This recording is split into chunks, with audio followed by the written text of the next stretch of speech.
so-called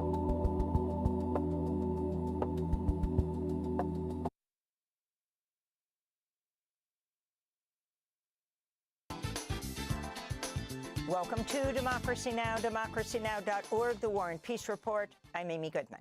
Iran and Israel exchanged fire overnight in the most serious escalation of fighting since a U.S.-Iranian so-called truce was declared in April. Just this morning, Iran said it's halting its attacks on Israel, saying, quote, if the aggressions and acts of mischief continue, including in southern Lebanon, much more severe and crushing actions than before will follow, unquote. Earlier, Iran had launched a wave of missiles at northern Israel, claiming it was in response to Israeli attacks near Beirut on Sunday. Israel responded with attacks on Iran, with explosions reported in Tehran, Tabriz, and Isfahan. The Israeli army also confirmed it struck a petrochemical plant in Mashhad. Israel attacked Iran, despite President Trump telling Axios News on Sunday he planned to call Israeli Prime Minister Benjamin Netanyahu to urge him not to respond to the first wave of Iranian missiles. President Trump also told the Financial Times Netanyahu had no choice but to accept a deal with Iran, saying, quote, I call all the shots. He doesn't call the shots, Trump said. This morning, President Trump posted on Truth Social, quote, Israel and Iran must immediately stop shooting, unquote. This after the Pentagon's DIA, the Defense Intelligence Agency, recently raised the counterintelligence threat assessment for Israel to critical amidst growing concerns Israeli spy agencies are eavesdropping on American negotiators working on a ceasefire deal with Iran. Israeli airstrikes hit Beirut's suburbs on Sunday, despite a U.S.-brokered ceasefire that was renewed just days earlier. On Saturday, Israeli attacks across southern Lebanon killed at least 10 people, including a brigadier general, a captain, and a Lebanese soldier. Since March, Israeli attacks have killed more than 3,500, displaced over a fifth of Lebanon's population. In Gaza, at least 7 Palestinians were killed and 15 others injured on Saturday when Israel's bombed a large tent encampment in the heart of Gaza City. Children were among the dead and wounded. On Sunday, an Israeli strike on a police station and a vehicle killed at least 9 people and wounded 20 others. The attacks come despite last October's U.S.-brokered ceasefire. Since then, Israeli attacks have killed about 950 Palestinians. This is Abdul Salam Judah, the uncle of a Palestinian killed in an Israeli strike over the weekend. We are ordinary citizens. We are looking for and asking for peace. We are neither calling for war, nor destruction, nor anything else. We are people who believe in a just peace. In Ukraine, a Russian drone struck a nuclear fuel storage facility outside the Chernobyl exclusion zone Sunday, heavily damaging a fuel reception building close to where large amounts of nuclear material are stored. Ukrainian officials say radiation levels remain within normal range and no injuries were reported. The IAEA called the strike deeply concerning and said inspectors would visit the site. Meanwhile, in the Zaporizhzhia region, Russian-guided bombs hit a public transit stop in Balabin, killing 3 civilians and wounding 3 others. This is the principal of a local school. A guided bomb was dropped near the education institution. The explosion was very powerful as there were casualties. The school was severely damaged. In France, U.S. Secretary of Defense Pete Hegseth used a D-Day anniversary ceremony at the American Military Cemetery in Normandy to attack European immigration policy, saying the continent is facing a new invasion.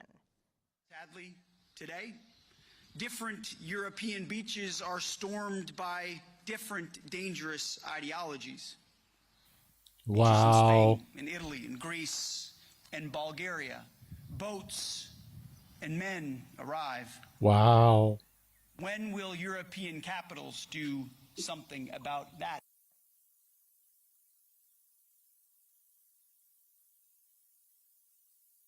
He's such a loser.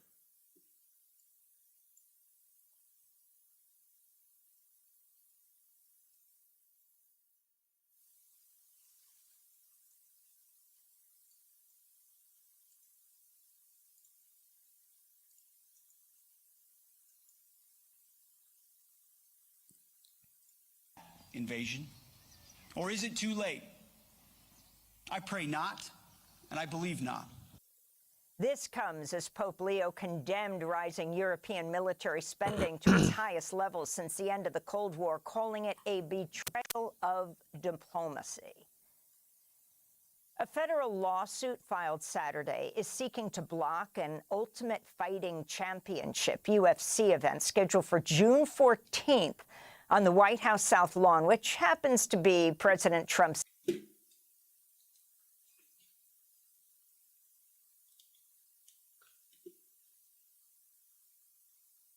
The suit, brought by the Public Integrity Project on behalf of a Vietnam War veteran and a civic activist, argues the UFC... Like, what are they going to do? Stop it now? Kidding me. Fights would financially benefit President Trump and UFC President Dana White through promotional opportunities and stock holdings. The lawsuit cites a report that Trump bought $50,000 in stock in UFC's parent company. It also argues the Trump administration's approval violated National Park Service regulations prohibiting commercial sporting events on specific federal parklands, that Congress did not authorize the construction of a towering 600-ton steel arch on the South Lawn, and that no environmental review was conducted. President Trump stormed out of an interview with NBC News' Kristen Welker Friday after she questioned him about compensating the January 6th insurrectionists who attacked police, as well as whether he had any evidence for rigged elections. Trump had agreed to record the sit-down interview for Meet the Press ahead of an event in Wisconsin. Your elections are crooked, and you're crooked, and Meet the Press is crooked, and so is ABC, and CBS, and CNN. But Mr. President, you're one-sided crooked networks. Right, let's call it quits, because I've had enough. In more media news, Scott Pelley, the 60 Minutes anchor recently fired by CBS News, has accused editor-in-chief Barry Weiss of distorting news coverage to support false narratives being pushed by the Trump administration. In an interview with the New York Times, Pelley cited Weiss's intervention in a 60-minute segment on the killing of Renee Nicole Good in Minneapolis last January by a masked Border Patrol officer. Barry Weiss sends an email to my boss, Tanya Simon. Two of the things in the email include, can we make the protesters look more violent? Now, I'm paraphrasing. I don't have the quote, but that's what was communicated to me. And the other thing was Renee Good's car. You need to describe her as driving toward the officer. New Jersey Governor Mikey Sherrill has more than doubled New Jersey funding for a program that provides free legal services for low-income immigrants facing deportation. She also announced a rapid legal response initiative that'll provide immediate representation to immigrants jailed at Delaney Hall, the GEO Group's for-profit ICE jail in Newark. At least 90 people have been arrested at protests outside Delaney Hall over the past 2 weeks as prisoners inside hold a hunger and labor strike to protest inhumane conditions while demanding their freedom. One letter from a prisoner dated May 31st describes medical neglect, undrinkable water, expired and rancid food, unusable toilets, and poor ventilation. The prisoner writes, quote, they constantly threaten to deport us, transfer us to punishment units, and move us from one detention center to another. They take photos of us in the dormitories without our consent and tell us that we have no rights here, unquote. Meanwhile, New Jersey prosecutors have charged an Essex County police sergeant with stealing about $10,000 worth of equipment from reporter Angelina Katsanis. The photojournalist dropped her camera bag and had to be hospitalized after she was attacked by police while covering a protest at Delaney Hall in May. In California, 3 prisoners at a for-profit ICE jail in Adelanto were transferred to solitary confinement after they met last week with members of Congress to discuss their hunger strike. Prisoners launched the fast in May to protest medical neglect, rancid food, and inhumane conditions. Democratic Congressmember Judy Chu of Pasadena told the Southern California News Close Group she was down horrified jail group. to hear about retaliation faced by the three men who she and Congress members Pete Aguilar and Jimmy Gomez visited last Monday. She said, quote, "The fact that they're being punished for speaking out about these conditions only underscores the cruelty and corrupt management of a facility that's profiting off of their suffering," unquote. In Ohio, gunfire erupted Saturday afternoon at a street festival in Toledo, wounding 12 people. The victims ranged in age from 14 to 61. Authorities say a search for the shooters is ongoing. Nice. And the European Commission has warned Albania's government against violating the EU's environmental rules after members of President Trump's family proposed building a massive luxury resort on an ecologically sensitive stretch of the Adriatic coast. Ivanka Trump revealed plans for the real estate project last month when she told podcast host David Senra about how she had discovered a private island along a stretch of Albanian coastline while traveling aboard a yacht with her husband, Jared Kushner. We were on a friend's boat, and we stopped for a swim. Effectively, that's how we found it. We swam to the islands. We went on a hike, barefoot all the way up to the top, and we were just captivated. The area is part of a protected wildlife reserve that's home to seals, flamingos, and turtle nesting sites. Politico reports officials in Brussels have warned failure to protect the region could jeopardize Albania's bid to join the European Union. On Saturday, thousands of protesters marched through Albania's capital, Tirana, to oppose the luxury resort and called on Prime Minister Edi Rama to resign. Country. I don't want it to be sold to somebody else. It's dirty money. They discovered this island. What do you mean? It's been discovered. It's ours. And those are some of the headlines. This is Democracy Now!, democracynow.org, The War and Peace Report. I'm Amy Goodman. Yeah, he's like, it's Thanks for fucking watching disgusting. Democracy Now! On YouTube. Subscribe to the channel and turn on notifications to make sure you never miss a video. And for more of our audience-supported journalism, go to democracynow.org, where you can download our news app, sign up for our newsletter, subscribe to the daily podcast, and so much more.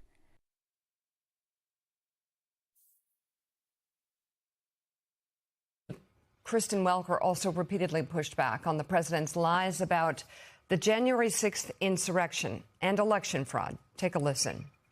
Do you think anyone who attacked police officers on January 6th should get taxpayer money? I wouldn't be inclined to say so, but I have to see it. I can tell you this, 97% of those people, you look at them, the FBI or whoever it was, because you had a lot of crooked cops, you had dirty cops. I'd have to look at it. Well, looks like you've already looked at it, sir. But there's no evidence. Wait a minute. Oh, you think Comey was a straight people cop? who pleaded guilty to assaulting police Comey officers. was a dirty cop. No, but they had the people FBI. who assaulted police Listen officers. to me. They had FBI agents ushering them into the building. They had FBI go into the building. Those people walking around there looking, oh, isn't this nice? They weren't in. They were being ushered into the building. There's no evidence. You had a bunch of dirty cops, and frankly, what they did was weaponization of our government. But sir, let me ask you about Todd Blanche. Let me ask you about Todd Blanche. Listen to me. Let's talk There's about Todd Blanche. tremendous evidence. There's nothing but evidence. The election was rigged. It was a Who's he dirty looking election. at? And it's happening again right now in California. You've never presented evidence. It's happening right now in California. He's like, I can't believe they're saying this. Look at what's happening in California. To that? It's the 4 Republicans days. are doing well 4 days. California, no, they're not. They're dropping fast because it's a rigged election. Let me tell you. It's a rigged election. 4 days. And they aren't even close to coming up with it. You know why they're doing that? Because they're cheating on the election. Do you have evidence to support that? All I have to do is look. All I have to do is look. That's not evidence. And I listen. And I listen to people. Look and Let's listen. see what happens. But, sir, that's not evidence. Do you think it's appropriate? That's how they count the votes in California. Do you think it's appropriate that they have an election and 5 days Not later pretty. they're nowhere close to picking a State winner? and local officials acknowledge they are slow. They're urging. No, they're crooked. They're urging They're the crooked. votes to be counted quickly. That's how they vote They're in crooked, California. just like you're crooked. Your press is crooked, and Meet the Press is crooked. To be fair, I'm not crooked, but let's Really? Let's Well, you continue. play right into their hands. then. Let's continue. You're either crooked or you're stupid. Let's you play continue. right into God their hands with this. damn. You know that these elections are rigged. You're either crooked or you're Network stupid. knows that they're rigged.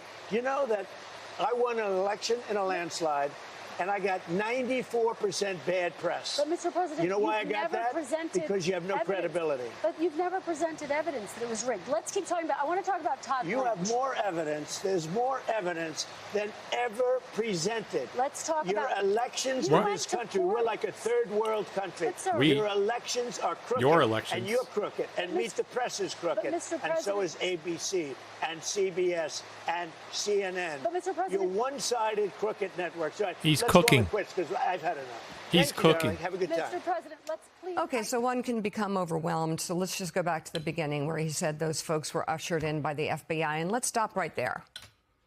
Let's stop right there. Let's bring it up. Because then he continued to lie more and lie more and lie more. And then you get, overwhelmed or frustrated. And then he's lied for 2 or 3 minutes. Stop right there. Lying to the American people. Those folks had zip ties. They had a noose. They had weapons in some cases. They defecated at the Capitol, in the halls. They're criminals who were convicted of their crimes. I know the president pardoned them because for some reason in his twisted thinking that these people deserve something more than what they got. Many of them have gone out to commit more crimes since they've been pardoned. Yeah. And been jailed. Republicans and Democrats alike were running for their lives. So, everybody has different interviewing styles, and that was absolutely a great effort. But I would stop at the first lie. I wouldn't allow any lies. You wouldn't. On my program. You're his friend. Joe certainly hung up on the president when he was running for office and started lying. Just hung up on him because you can't have lies. I thought you guys were friends. This is, some would argue, a strategy. Beat up the media, and so the base can get all excited to see him calling Kristen Come on, Welker Mika, stupid. you know this. You don't allow it. We can't have a complicit media. We can't be involved at all. Okay, then with interview your spreading friend, lies. Donald We Trump. can't watch him and ask him the hard questions. tell lies and not call them out right away and stay with that first one, because they're all lies. Everything that was said in there, we could go through each one and show how it's a lie. But what he likes is that moment where everyone gets flustered and watches this drama play out, while the president takes something that was twisted, sick, and criminal that happened at our nation's capital. Show the video. You can show the video of the cop getting squeezed in the door, being injured. That's right. You can hear, that. I can hear him. Is that the FBI ushering them in? Or is that a cop getting very injured and his life threatened? And I believe at the same time that this was happening, American flags and Trump flags were used to gore people and bash through windows and commit vandalism and try and interfere with the nation's electoral process. Jonathan Lemire. Yeah, I mean, these are the footage that we show all the time, these images of cops being assaulted, some of whom died in the days later. And let's remember, there's no evidence that the FBI ushered anybody in. But even if they did, that was the FBI under a Donald Trump Department of Justice. Donald Trump, President Trump, was still president on January 6th, You're in charge, 2021. boss. There was no Biden FBI. Biden had not taken the oath of office yet. This was it's a complete farce. And Ben, you were still in charge. I mean, first of all, we should note there's a little further clip where Trump takes off the baton microphone and hadn't been steps on it. passed You can yet. hear the crunch of the That's the NBC whole microphone breaking as part of the fit he threw during this interview on Friday. And yes, Can't have there an are insurrection the day after Republicans in fucking you politics and give say, in. What do you mean? Republicans, they don't like this. This doesn't help them in November. We all know that. But let's actually take a step bigger, to Mika's point. This is the President of the United States thinking it is okay to go on television and lie over and over and over to not only his interviewer, but to the American people. They do. And to think that that's where we are right now, that this is the behavior that he has decided for a decade now is acceptable, and that he has people cheerlead him on as he does so. It is something that is fundamentally damaged and about our democracy right now, that he's able to do this. And I worry about where we're heading, not just between now and November, but in the years ahead. Yeah, I mean, I do think what you saw there is he's created, an alternate history that I think probably most Americans don't believe, but a lot do. And I think, you're going to, and rest of our careers, there's going to be a big chunk of Americans for whom that is the true history, you know, of January 6th, of his first administration. I mean, I think the other thing you saw really was a argument that the American political system just isn't legitimate, that the outcomes, that the reported outcomes of elections aren't real, and that whoever you think ought to win is the winner. And I think, you know, that's, I'm not sure whether or not that is preparation for some kind of organized plan to, meddle in the midterms. If Kalshi says it's the winner, then they're winning. Or just to ignore election results rhetorically and to prepare himself for a second 2 years in which he basically ignores the legitimacy of a Democratic Congress. You're going to bet on Kalshi. That's right. From now on, it's going to be the Kalshi bet. Whoever wins the Kalshi bet will be the president. New information now on the interviews with the former Attorney General Pam Bondi and a prison guard who was on duty the night Jeffrey Epstein died as part of this House investigation into Jeffrey Epstein. Our teams, listen, this is like tons of pages of documents here. We've got teams reading in on all of this. Remember, this is when Pam Bondi came in. She testified, answered questions behind closed doors for the Oversight Committee. So far, here's what we know. That Bondi told lawmakers that Epstein's co-conspirator, Ghislaine Maxwell, is a monster who should die in prison.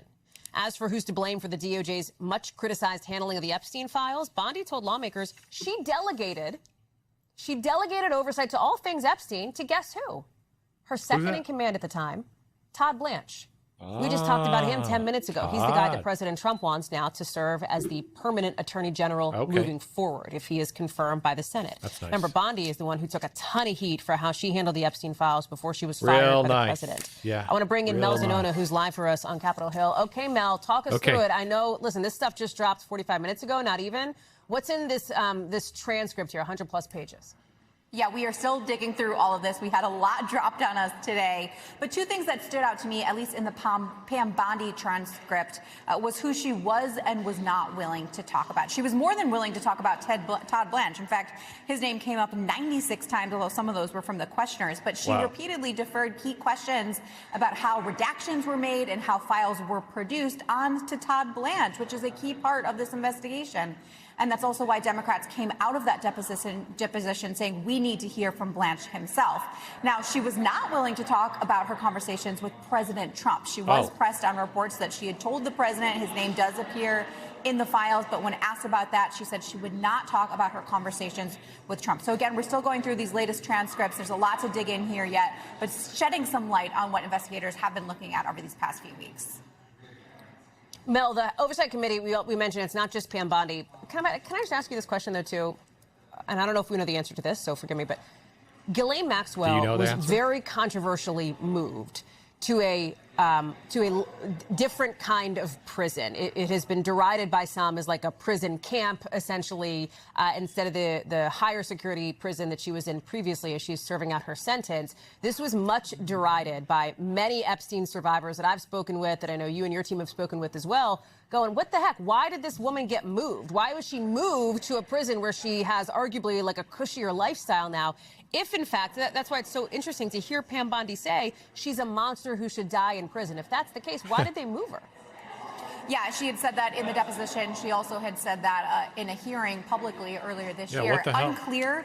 We're still digging through this, so I'm not sure the exact answer to that. If she was asked about that and what she said, that's certainly something Democrats are very eager to learn about. Okay, and let me ask you, too, about this, the other new allegations of abuse from a longtime assistant of Jeffrey Epstein's, because that is making some headlines today, too, right, Mel? Yeah, that's exactly right. Sarah Kellen, a longtime assistant for both Epstein and Ghislaine Maxwell, she testified in front of the committee, and much of her testimony focused on the abuse she said she suffered at the hands of Epstein, but she also named two new people who she says abused her and that were associates of Epstein.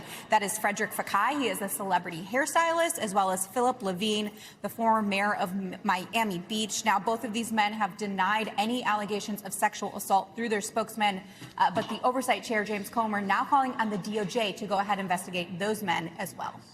Mel Zanona live for us on the Hill. Thank you very much. We thank you for watching. And remember, stay updated on breaking news and top stories on the NBC News app or watch live on our YouTube channel.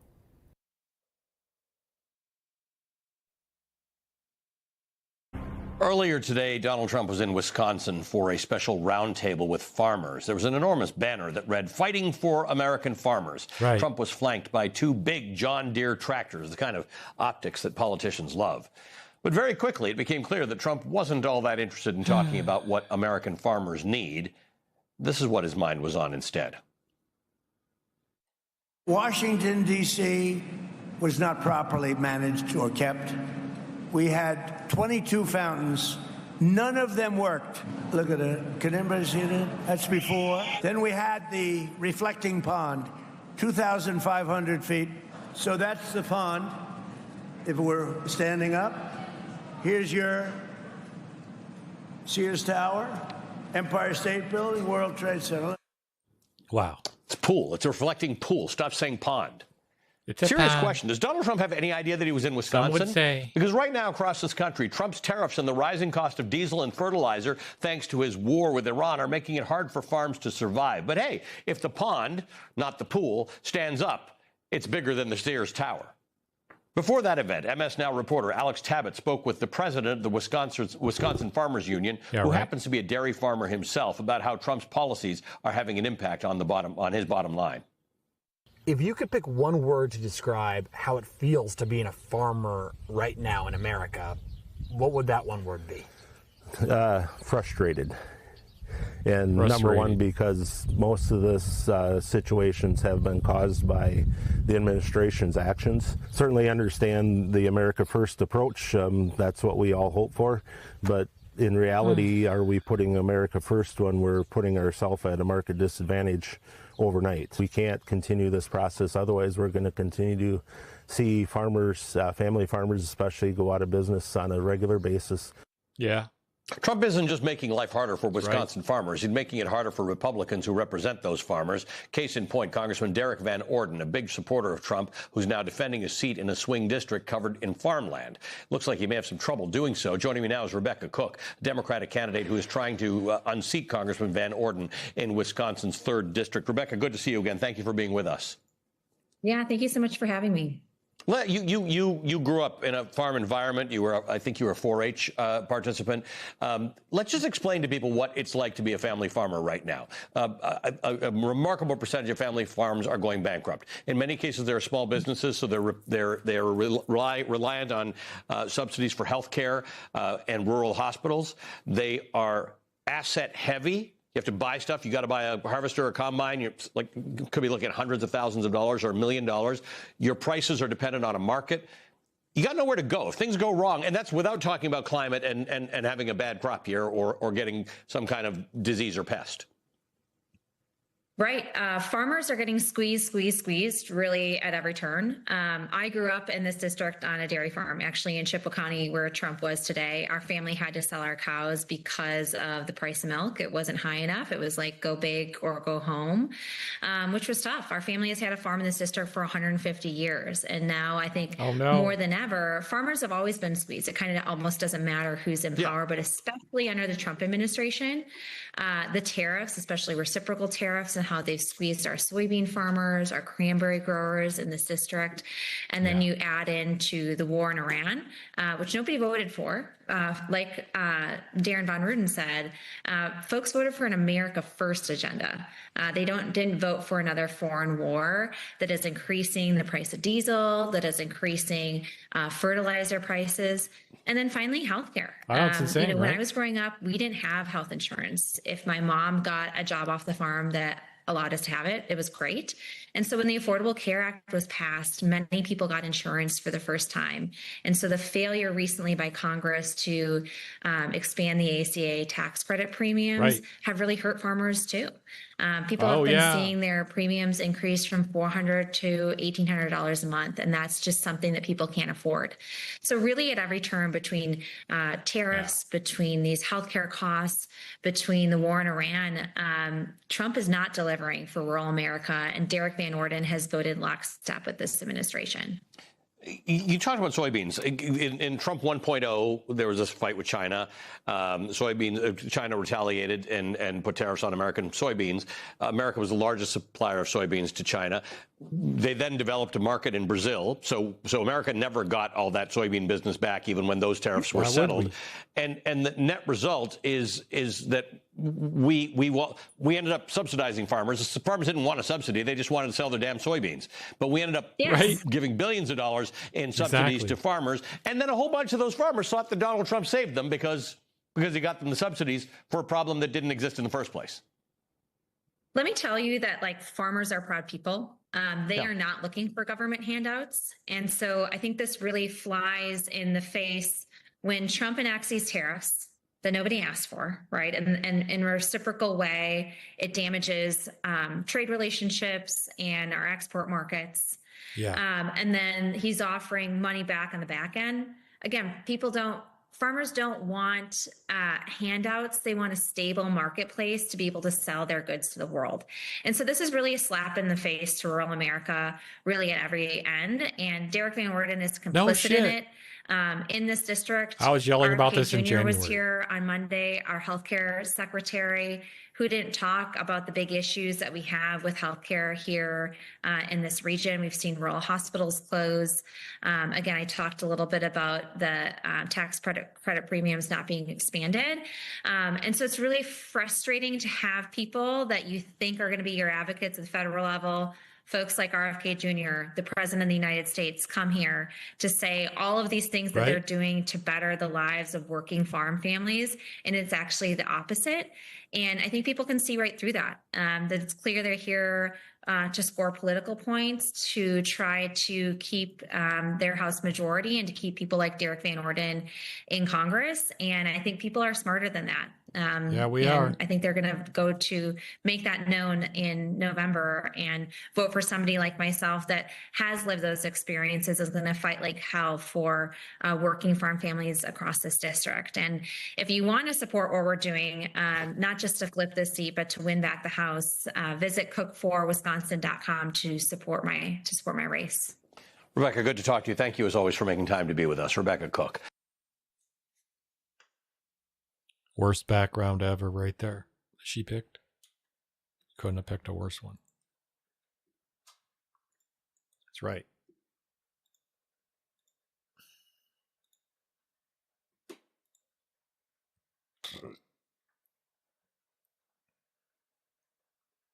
Earlier today, Donald Trump was in Wisconsin for a special roundtable with farmers. There was an enormous banner that read, "Fighting for..."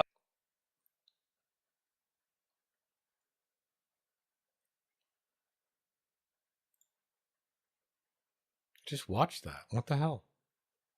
This is Democracy Now!, democracynow.org. I'm Amy Goodman with Juan Gonzalez. Earlier this week, the British government banned the progressive political commentators Hasan Piker and Cenk Uygur from entering the UK. They were scheduled to speak at the South by Southwest London Festival and the Oxford Union Society. The UK's Home Office said it was cancelling their travel permits, quote, on the grounds that their presence in the UK may not be conducive to the public good, unquote. Oh, really? Both Piker and Uygur are outspoken in their criticism of Israel. Recent comments from that have drawn scrutiny include Piker saying that as a, quote, lesser evil voter, he would vote for Hamas over Israel every single time, unquote. The week prior to their ban, British Labour MP David Taylor called for Piker to be barred, saying, quote, it's shocking that South by Southwest would invite someone who's openly supported a proscribed terrorist organization and spouted these kinds of vile anti-Semitic rants to speak at their festival. With the unacceptable rise in anti-Semitism on our streets, leaving British Jews in a constant state of anxiety, Hasan Piker is clearly not conducive to the public Mate, I'm the good, fucking Labour said. MP, David motherfucking Taylor. That's right. This anti-Semitism has to stop. Hasan Piker is one of the most prominent online influencers on the left. He has millions of followers and subscribers across social media platforms. He live streams on the gaming platform Twitch for hours every day. Recently, he's drawn the ire of the Democratic Party leadership for endorsing and campaigning on behalf of progressive candidates in primaries across the country. To talk more about his ban from the UK, his views on Israel, his critique of the Democratic Party, and more, we're joined by Hasan Piker from his home, where he streams in West Hollywood, California. Hasan, welcome to Democracy Now! Can you start off by responding to this ban on you? And Cenk is your uncle, is that right? Cenk Uygur, on what this means. In fact, you're going to virtually participate in the Oxford debate anyway, right? Right. Yeah. I was also supposed to. First of all, thank you for having me. It's a real honor to be on the show. I'm basically listening to the show a lot earlier than I normally would, because I usually do that in my morning routine. So Cenk and I were supposed to participate at the Oxford Union. We were supposed to do different panels at South by Southwest. I was also supposed to have a conversation with Jeremy Corbyn and Zach Polanski, the leader of the Green Party. And I also had another talk set up with former Greek finance minister Yanis Varoufakis. And then Cenk was supposed to travel to the UK with his family, and he was stopped at the airport, and he found out that his visa had been rescinded and that he could not get on the plane. Oopsie. So I ended up checking my visa as well and found out that my visa was also revoked. Now, I find what the British government did here to be objectionable. I find it to be disgusting. I also find it to be terrifying. I think it's a terrifying prospect for the future of Western liberal democracies. The fact that a country that has in the past harbored much more radical thinkers than myself to completely drop all pretext that they care about free expression instead of protecting it is, I think, a sign of the times. I think it's a sign that we're moving down we're headed down a very different, dare I say, fascist direction in the Western world. And this is happening, Hasan, under a Labour government in Britain, especially given Britain's particular role when it comes to Israel and Palestine being the primary imperial power that allowed the creation or promoted the development of the state of Israel. Right? Yeah, absolutely. There's definitely a lot of culpability. That extends far beyond the Balfour Declaration, and the British government has been coordinating with the Israeli government. The Royal Air Force has been conducting surveillance missions, flying off of their Cyprus base. Keir Starmer has actually visited this. And now apparently the IDF is going to join, like, essentially become part of the American military. Base and has openly admitted that he could never say in broad daylight what the Royal Air Force is doing there.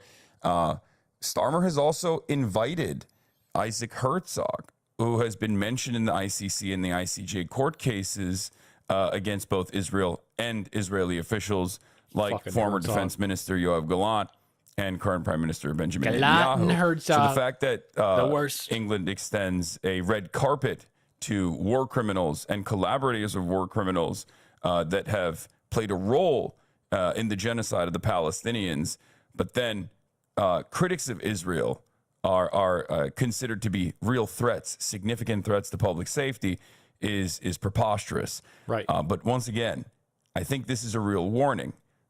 Just as the prescription of Palestine action and the mass arrests that have taken place of pensioners in the UK that have demonstrated in support of Palestine action was a very clear attempt by the British government to do the exact opposite of the democratic process, to refuse to listen to the very just and moral demands. Run around free out there and be protesting.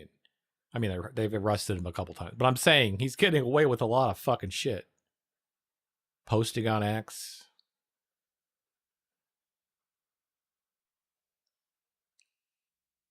That's the kind of person that needs to be deported from the UK.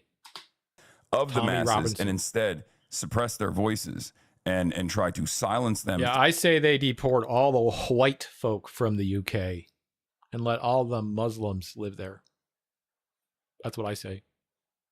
Anyone that's a racist gets deported immediately. Through state repression is did some racism, did you, very mate? Clear that there's a fucking outta terrifying here. Direction That's that right. the UK is headed down. And yes, it is the Labour government's complicity both. Did a little bit of racism, did you? That's right, mate. We gotta kick you out now. That's right. Time for us to go. That's right. In the crimes that Israel has committed, but it's also the Labour government's complicity in the acceleration towards fascism. Because the next government that comes in, Labor sucks. If it's, God forbid, Labor's even worse than Democrats, aren't they? I know, because they were already deported them. I know you're right. Authoritarian government, they're going to overtake this. They're trying to figure out how to deport them now. And still, they might not have even the restrictions that the Labour government is applying currently. So to offer them the keys to the castle in this manner is complicity. It's something that we've seen. It's appeasement. It's something that we've seen throughout history in the past, where liberals assume that they could overtake the reactionary demands coming from the right in an effort to keep control, and they ultimately fail to the fascists. I wanted to ask you also about another international issue which you've been involved with, controversy lately. You went to Cuba in March with the Nuestra America convoy, which brought activists from 33 countries and medicines and supplies to Cuba to attempt to break this economic blockade and warfare that the United States has been involved in against Cuba. But last week it was reported that the Treasury Department sent you and Medea Benjamin, founder of Code Pink, who helped organize the convoy, a request for information. I mean, of course, I kind of agree too, but the general consensus is you don't just do it for these kinds of reasons, you know?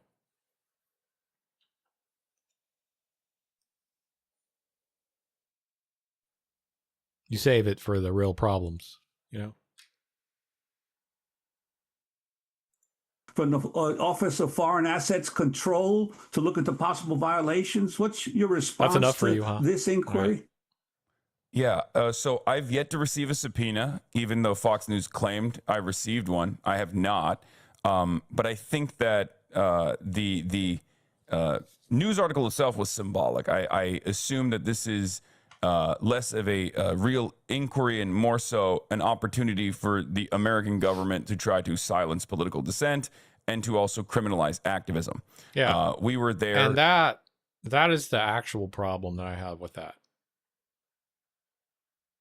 Right? It's not like he's actually ever been caught doing anything that's remotely close to terrorism or anything of the other things that would rationalize not allowing him to come for a couple of days for, you know, a prearranged fucking speaking engagement at a prestigious university. Hello, Oxford? The fuck?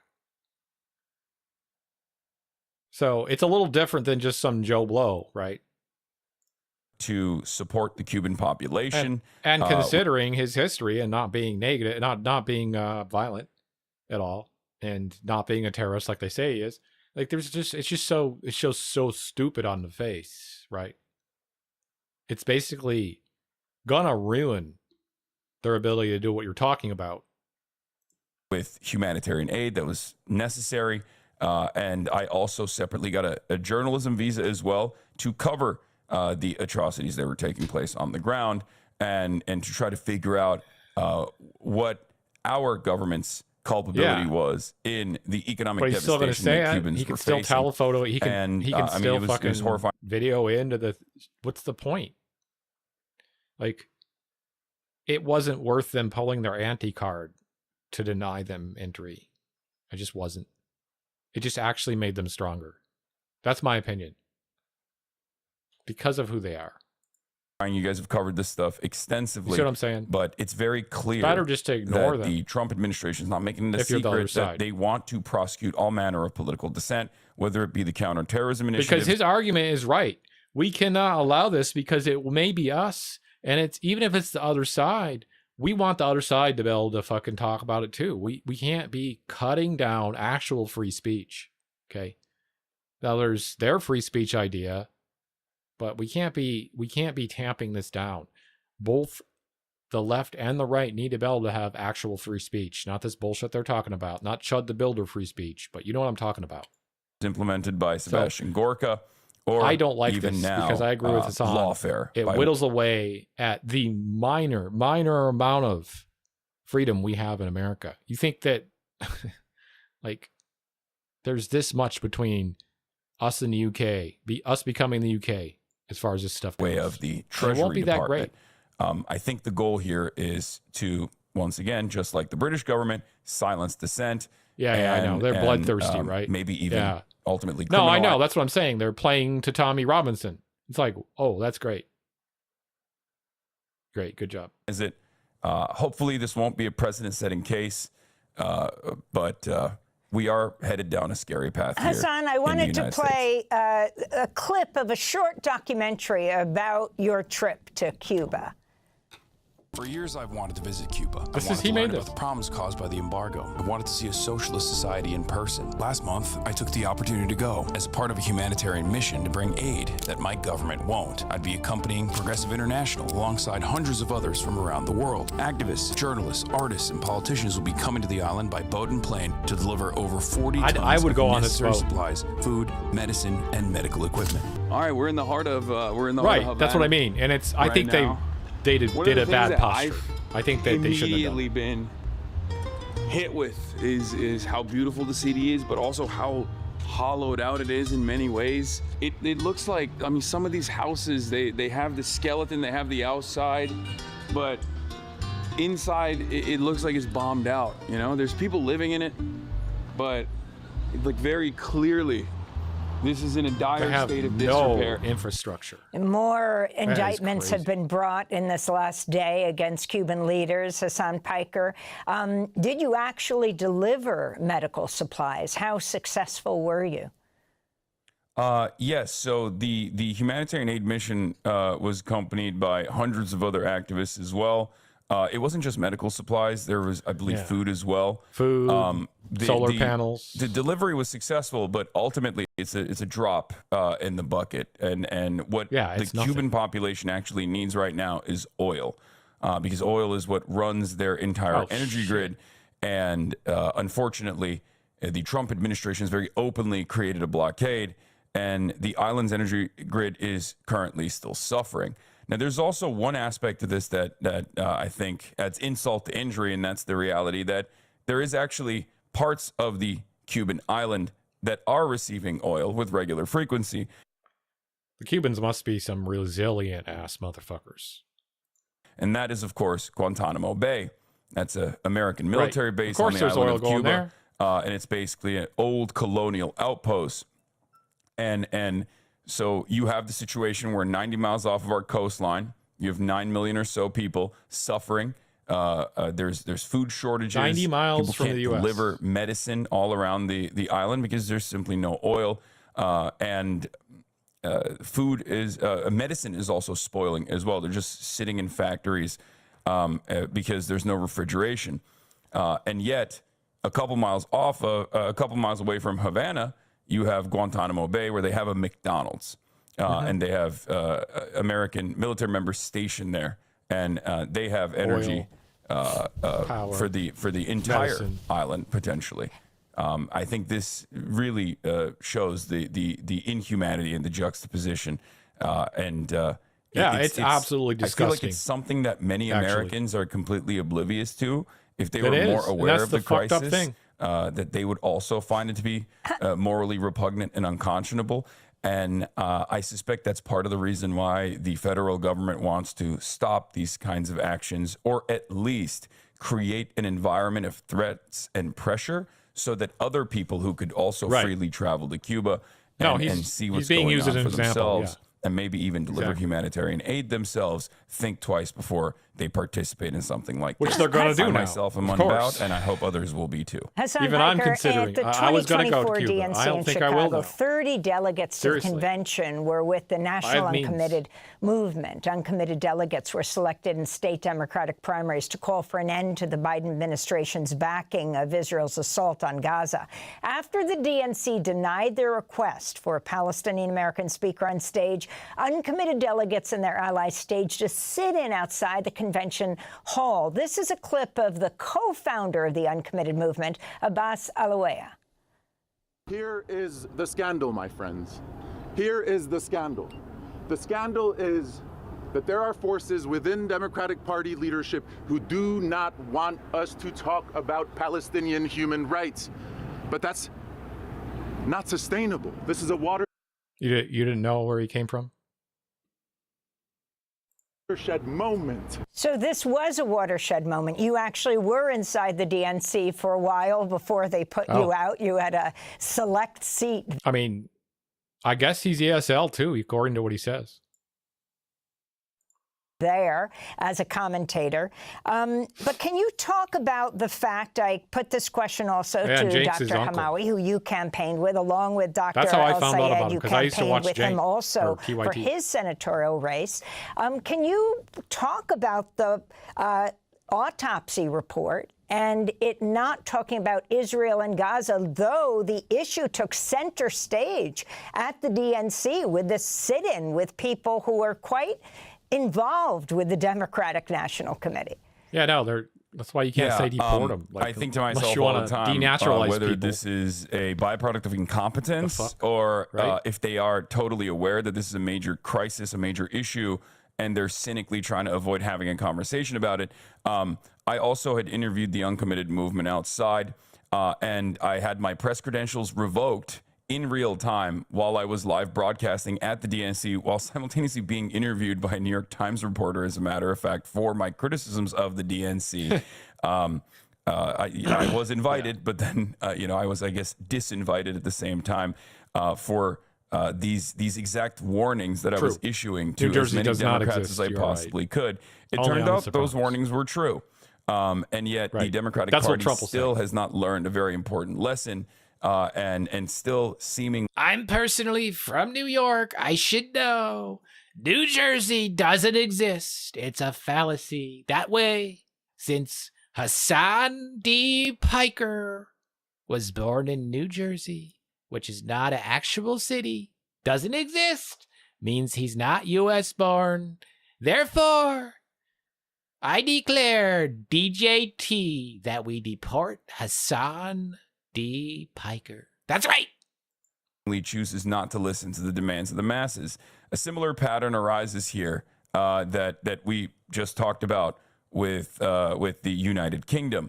I feel like there's a real crisis in democracy and illiberalism in the Western world because of our complicity with war crimes and our they made The complicity Sopranos in Israel's specifically genocide. to make us think that New Jersey existed. Addressing these problems, instead of solving these issues, instead of leaning into the demands of the overwhelming majority of the masses, the American government and the Democratic Party, just like the Labor Party, which is supposed to be the left representation of politics in both these countries, has decided to suppress the needs of the masses, have decided to avoid having these conversations. Having said that, however, there is an opportunity here, as Adam Hamawi, Chris Robb in Philadelphia, and numerous insurgent candidates that are popping up all around the country. By the way, I think I need a thirst trap TikTok to get people to come in here. I think I might have to thirst trap some channels.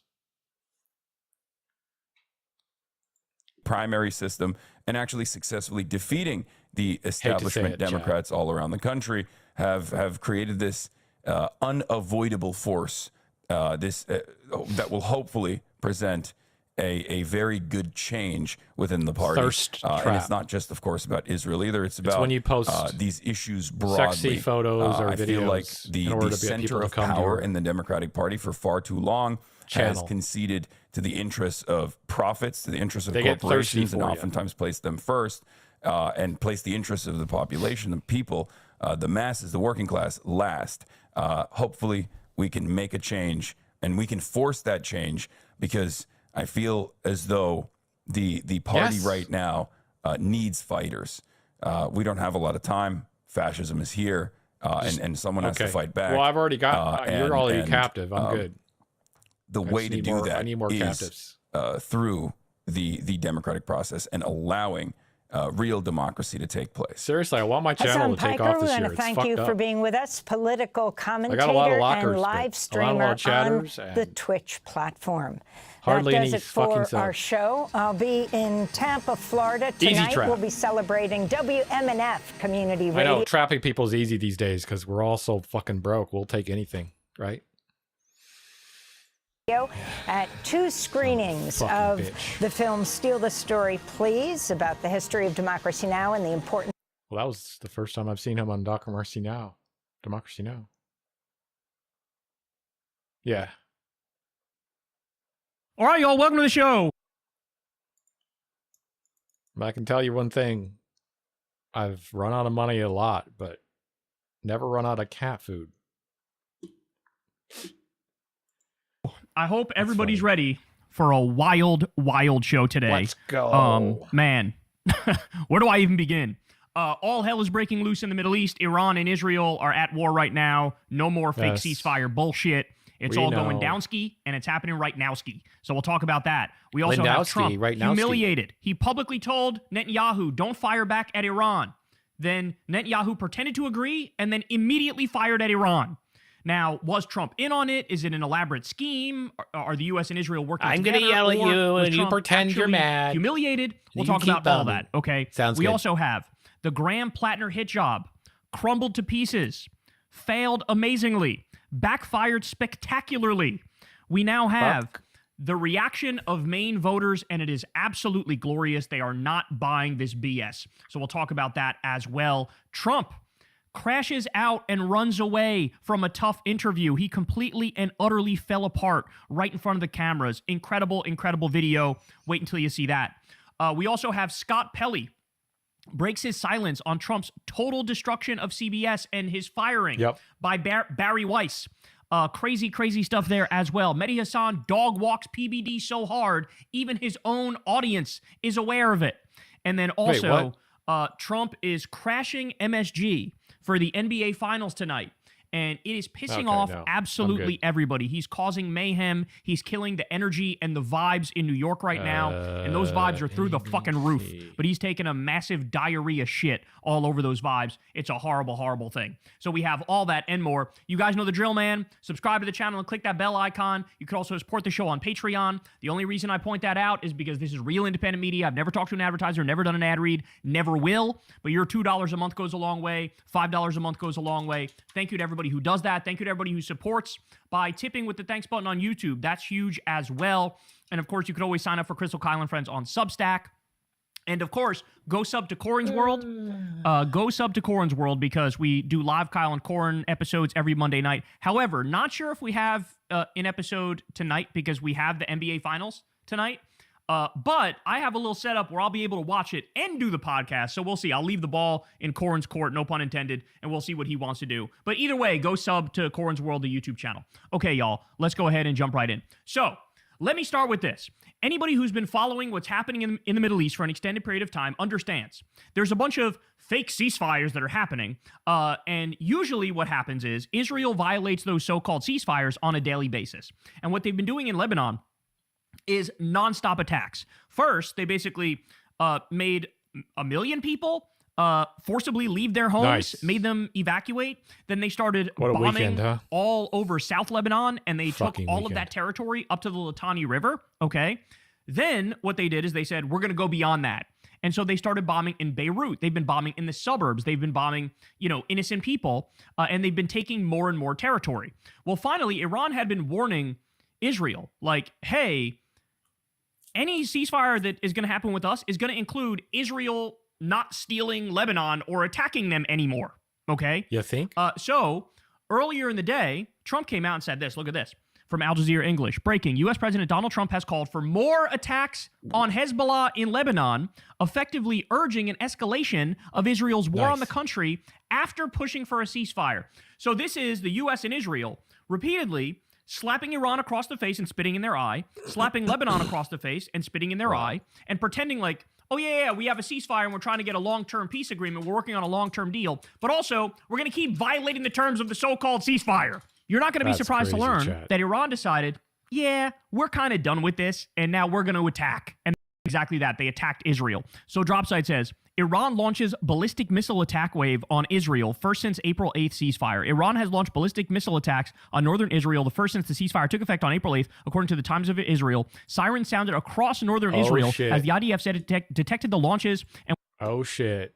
This is preempted, folks. Breaking news, breaking news, breaking news. That's right, chat. Breaking news. We got it. Breaking news. What is going on? Breaking. Breaking news. Trump has arrived at Madison Square Garden, folks. He's rolling in. President Trump came in 2 hours ago. Actually, this was 2 hours ago. Kind of old. Here he is. The camera guy sucks. There's Trump. Wonder what's in the top of that motorcade, of that one.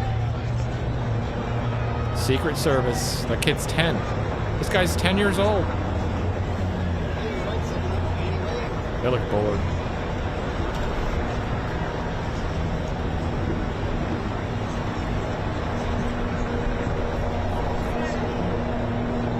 Say something nice about Trump's. What? He's such a good guy. Look at him arrive. He's got how many fucking vehicles does he need? Why is there an ambulance behind him? Why is there a black ambulance following the president around? I'm sorry. That's not normal, is it? Come on. Come on. Is that normal? Wait. Oh, that's not an ambulance. Maybe, actually, I thought that was an ambulance. Oh my God. But what is that? Look at that shit. What do they use that for? What's in there? People? It looks like a ambulance. They're so worried about my health, they have an ambulance with a doctor behind. That's right. Just in case I get too excited while I'm in there. Oh yeah. I see now. No, she's hot. I agree. I agree. But she loses negative 10 points if you're going to, of course I don't grade women on points, but she loses a lot of riz because of who she hangs out with. You know what I mean? In my view. Isn't it just about how you look for me? But I agree.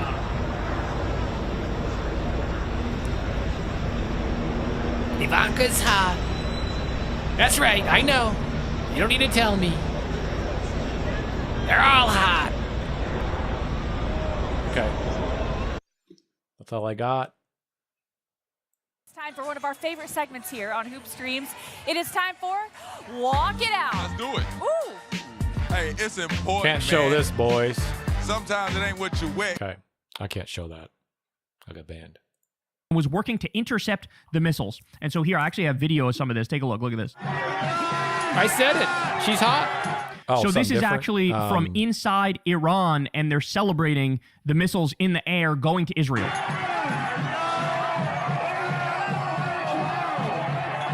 I'm thinking.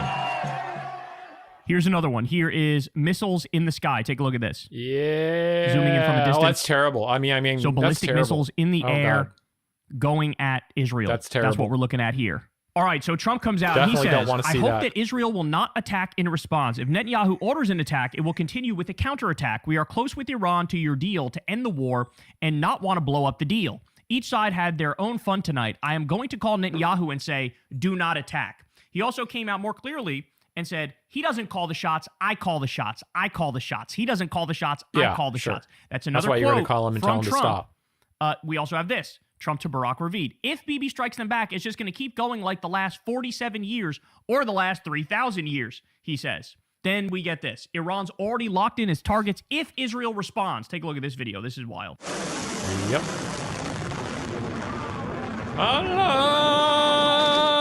The Iranian military has not officially announced its reasoning for striking Israel tonight, but from Iran's foreign minister, this indicates that it was retaliation for the continued Israeli attacks in Lebanon. That was verified in a little bit, by the way. Most likely the strike on Beirut's southern suburbs earlier today. So right before Iran attacked Israel, there was an Israeli attack on the Beirut suburbs. Okay, so this is Aragchi posting the flag of Lebanon and the flag of Iran together. All right. Oh, it's Iraq. Here is Golubov. He said, they are neither committed to a ceasefire nor believe in dialogue, and by demonstrating through the naval blockade in violation of agreements regarding Lebanon that they only understand the language of power. The naval blockade against the Iranian nation and America's green light today to the Zionist regime turned American and regime bases and assets in the region into legitimate targets. The hand of our armed forces is open as always. Crazy, guys. This becomes even more explicit and even more clear. Ready? Jeremy Scahill from Dropsite says, True. We need stealth asteroids, you're right. Iranian official says, at this point, reaching an agreement with Trump is not really watch feasible. That show again. The primary person responsible for the current situation is Donald Trump himself, the Iranian official told him, referring to Israel's massive escalation in its attack against Lebanon and Iran's retaliatory strikes against Israel. Quote, should Israel carry out another attack on Beirut in the coming days, missiles will immediately target areas within the occupied territories in retaliation, the official said. Quote, for nearly 20 days, the draft of a potential agreement has been on Trump's desk, said the official, adding that Trump is driven by his fear of the Israeli lobby and his hope that the naval blockade plan will prove effective. Iran will no longer accept or tolerate his current position. The two central issues the official emphasized are Israel's war against Lebanon and expanded occupation of the South, and Trump's refusal to unfreeze Iranian funds for reconstruction. In other words, this is Iran saying, we're done with your bullshit. We're done with you stringing us along. We're not anywhere close to a deal, and you're fucking stonewalling us on like the most important things. As you act like, Lebanon is going to be involved in the deal, Israel is continuing to bomb Lebanon and steal more and more territory in Lebanon, and we're fucking sick of it. And now, since you're already violating the ceasefire, we're going to show you we can do the same shit, okay? Trita Parsi says, the magnitude of what just happened may take some time to sink in. This is the first time Iran has struck Israel after Israel struck another country's territory, that is, not Iran. This means that the battle lines have been moved. Iran's deterrence had already been restored in the sense that Israel knew that any strikes on it would be responded to. Bro? But now Iran has proven that it will also respond to Israeli strikes on Lebanon. This is the first time in decades that a regional power has the means, capacity, and willingness to put hard power against Israeli military maneuvers or aggression against a third party. So that's a huge deal. In other words, Iran feels very comfortable with the position that they're in, controlling the Strait of Hormuz, right? Basically having veto power over the global economy.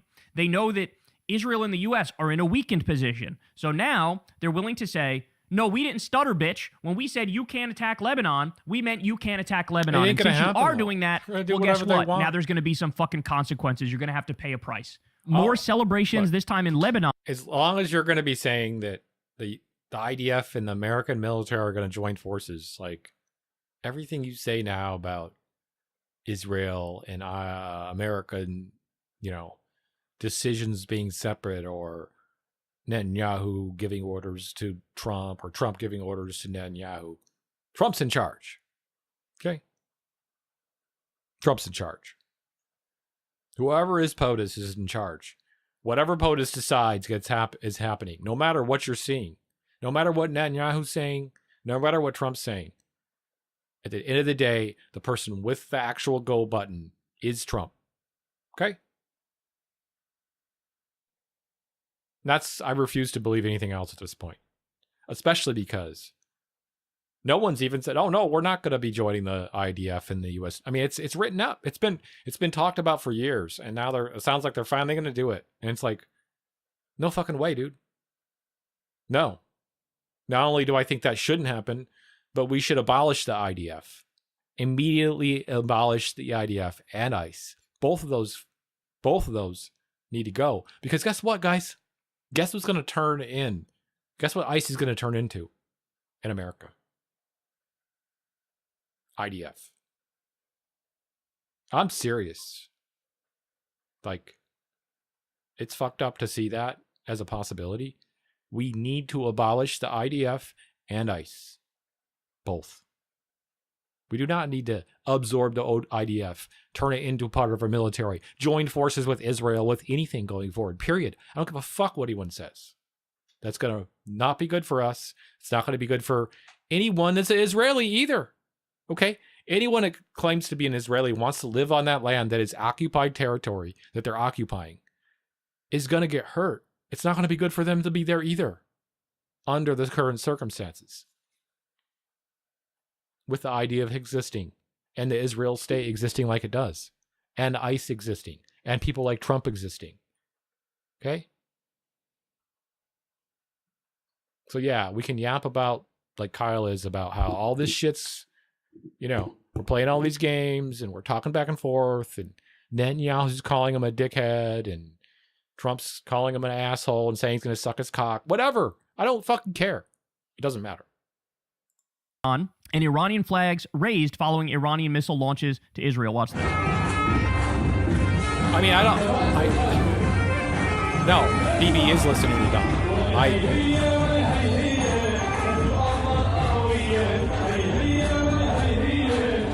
Look, it's the old good guy, good cop, bad cop. Like, it's the same thing Congress does with the Democrats and Republicans, and, you know, trading good guys and bad guys on the Democrats that vote against the Republicans, etc. It's the same bullshit. Guaranteed outcome.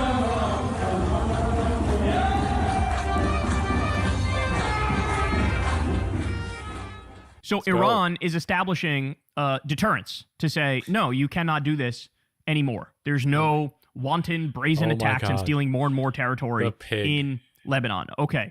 Itamar Ben-Gvir, the terrorist in the Israeli government, comes out and says, tonight, Tehran must burn. Very subtle. Very subtle there, fella. So Tell us what you really feel. An unknown aircraft, possibly a U.S. or Israeli surveillance drone, crashed tonight in the desert to the southwest of Baghdad in eastern Iraq. The aircraft, which was initially claimed by several local outlets to have been a commercial airliner, though this has since been debunked, crashed around the start of the Iranian ballistic missile attack earlier against northern Israel. So look at this.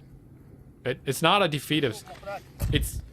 I'm not being defeatist. I'm just being like, we need to be aware these people need to go. Like, we're not reforming these people. They're not going to be reformed. You know, there's no center ground with these people. There isn't. Yeah, but the people around them are, see. So it's popping off all across the Middle East. Then we have this. Multiple explosions are now being reported across several areas of Iran as the Israeli Air Force launches a new wave of strikes, according to reports. Yeah, BB's smart as fuck. Turns out, it looks like Israel attacked Iran from Iraq. And so that might have something to do with the down drone that we just saw. This is a tremendous reboot. This is of Trump by Benjamin Netanyahu. Trump claimed Netanyahu had promised him he would not launch new attacks or escalate the conflict, only for Netanyahu to proceed with a new round of full-scale military strikes in the region. Rebuke. This is not a rebuke. And I think this is just to get us talking. Last piece, okay? But this guys, is a huge... the goal is no Palestinians in Palestinian land. That's the goal. Period. Deal. Because remember, Trump came out and Trump said, don't attack. Don't attack Israel. Whatever you do, don't attack. Okay, so as Midas Touch points out here, I feel like they want you to this is a tremendous rebuke of Trump by Benjamin Netanyahu. Trump claimed Netanyahu had promised him he would not launch new attacks or escalate the conflict, only for Netanyahu to proceed with... Like, how can you really trust anything these people say? Like, how can you really? If you came to my channel every single day like you do, or every other day or whatever, you know, and you saw me and every day I was lying to you and you weren't listening to everyone else, and then you thought I was telling you the truth? Like, at what point would you go, okay, everything this guy is saying is an absolute lie? I mean, that's basically what ends up happening. You got Asmongold, you got Destiny. The new round of full-scale military strikes love to yell, in the region. Love to, the war is now love to lie, love to paint things that aren't happening, love to attack people, drama. And they make tons of money. I'm not going to go there. As active as it has ever been. Yes, we're back to total war. Now, here's the question, though. Was Trump actually snubbed, or was this just part of what Israel and the U.S. always do, which is a campaign of deception? Was Trump a duplicitous liar and he was in on it? He was trying to, fake out Iran by saying, oh, yeah, I said don't attack. They're not going to attack. It's not really a conspiracy. It's just easy. Or was he actually snubbed? It's easy to play those roles. That's the question. In my opinion. Now, I submit to you, at the end of the day, it doesn't really matter. Yeah, I know. He's a duplicitous liar or a weak loser. You're and right. both of those things are bad. Mixture. They are objectively horrible. And the only way he could disprove that is to say, I'm going to cut off. I love how Twitter's For You feed is now just a regurgitation of the bullshit talking points from each day's billionaire-funded right-wing grifter crap. Yeah. Well, they're trying to make money too, right? So, the thing on Twitter is, if you got Twitter, whatever, jerk off, the thing he's making you pay for, premium or whatever, you can make money. So how they make money is by engagement. Engagement is, like you said, the bullshit talking points, spreading that. All the money and cut off all the weapons to Israel right now because they didn't listen to me when I said don't attack. And we all know he's not going to do that. Number one, because he's bought by Democratic bullshit too. Yeah. The Israel lobby, and they've given him a tremendous amount of money over the years. But number two, because there's also Epstein-Mossad blackmail on Trump. And if Trump were to ever actually break up with Israel and stop giving them money and weapons, immediately you would learn all. He's getting into conspiracies about Epstein having, sure, whatever. Okay. Maybe that's happening, but yeah, I did.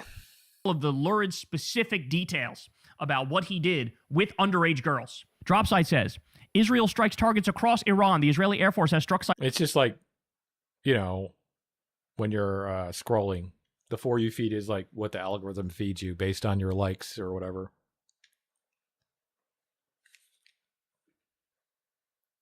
Same as the TikTok feed, which is the main feed. But there's a couple other feeds you could Yeah, good. In western and central Iran with explosions reported across multiple cities. The IDF said in an initial statement that it had struck military targets belonging to the Iranian terror regime in western and central Iran, adding that details would follow. Iranian state broadcasting confirmed multiple explosions in Tehran, Tabriz, and Isfahan. The scale and impact of the strikes remain unclear. Now, by the way, Israel was lying because they also attacked petrochemical plants. They attacked chemical plants. So an Iranian official reached out to FARS, the news agency, and said, if attacks on energy infrastructure continue, all oil and gas facilities linked to Israel, the United States, and their allies, including regional energy installations, will be targeted by Iran's armed forces. Oil companies and energy sector assets in the region with American or Israeli ownership are considered legitimate targets by Iran. So... yeah, his Monday morning or Sunday night, Iran's going to take my deal, or maybe they're not. Who knows? The price is just too high, but you'll have to grin and bear it until I decide otherwise. Papa Don is on the job. Don't worry. The economy's going to be booming. We're going to be winning like I promised. You're going to win me so hard. You're going to be winning so hard. You're going to ask me, please, Donnie boy, please. I want to stop winning. Please let me. I can't handle the winning. As Israel was saying, we're only going after their military installations. They were going... not fucking loser. After chemical plants and lying about it. And then Iran comes out and says, well, if you do that, all of the energy infrastructure across the Middle East, that's yours, is also up for grabs. Boom. Yemen's Houthis enter the chat. They say, we're going to do a naval blockade on Israel in the Red Sea. They're doing a naval blockade on Israel in the Red Sea. That's a huge deal. Trump. There's also some reports of Yemen launching attacks against Israel as well. Oh, yeah. Okay. Then Trump comes out Well, And I he think they says, also both sides. I really do think they realize too that he doesn't have control of the situation. You know, because he doesn't. Israel and Iran are looking to do an immediate ceasefire. Who the fuck believes this? The missiles are see? in the air right now, you See, he's fat talking about fuck. it now. Yeah. He says, final negotiations on peace fat are fuck. proceeding, subject to ignorance or stupidity getting in its way. The blockade will remain in place and in full force and effect until a final deal is reached. Things should move quickly. Thank you for your attention to this Things matter. should move quickly. Now, as Thank you Ron for your Filipkowski attention points to out, and he's this 100% detail. right, this is President Trump's Donald weekly Dickhead Monday morning Trump. pre-market post that everything is great and a deal should be done quickly with right. everyone happy. Open. I mean, instead of listening to what Trump says, the traders are looking at the ships moving and the amount of oil coming and going, and you know what I mean, right? They're in OPSEC, like obvious, brazen, blatant Right. market manipulation right in front of our faces, Right. trying to calm the markets, gauge both. You gotta knowing look, okay, that is the it was president telling already the truth tanking, based and on it's going to these take a things hell on the of a lot ground? more Okay, no. if things continue. Keep going. Okay? Bye. So he just lies and goes, everything's great, Yeah, everything's I actually know. awesome. They're actually hugging and kissing behind Well, it. like you said, a psychology only works if there's swings. If you keep saying the same thing over and over again, it becomes nothing. Even Trump. It seems Iran and Israel love each other. We're this close to a deal, I promise, I Yeah. swear. I think We he love promised. each other. Okay, then we get this. Iran's foreign ministry on CENTCOM, quote, despite claims by U.S. officials, we are aware that CENTCOM is fully coordinated and cooperating with the Zionist regime in both defensive and offensive operations. See, now I trust that. I trust what they're okay. saying So in other words, more than my own yet government again, at this it point. was a lie. Trump didn't Yeah, mean I it. literally trust what this guy just said because this makes so much more sense considering all the lies we're getting. Like, I am now believing Iranian propaganda. Like, okay. See what I mean? Lie to me enough, Trump. I'm going to believe the opposition because I have no choice.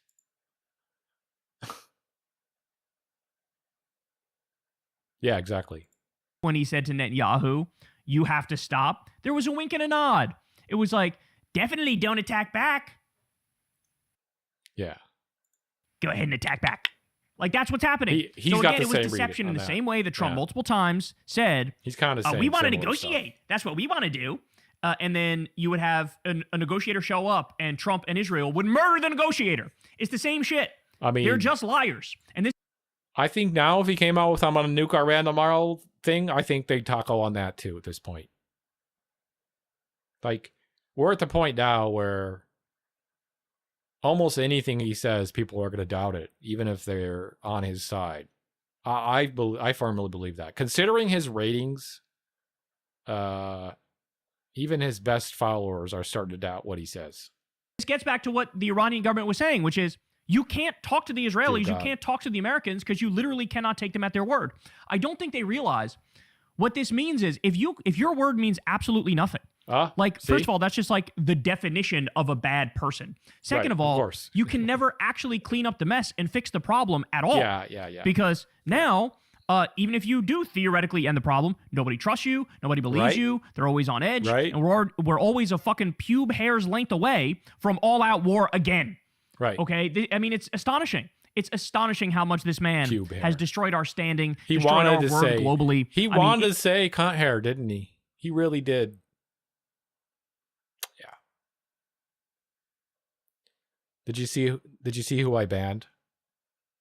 It is off the fucking charts to the point where Iran is going out and going, we expected this the whole time. When Trump was going out there saying, oh, Israel don't attack, that's how we knew Israel was immediately going to attack. You're not It's a fooling good anybody. gauge, though. Then we have this. Barry Weiss's CB. But you're right. Sometimes people don't have accountability because they actually have a mental issue, which is different. Yes, this is what they're up to now. Like blatantly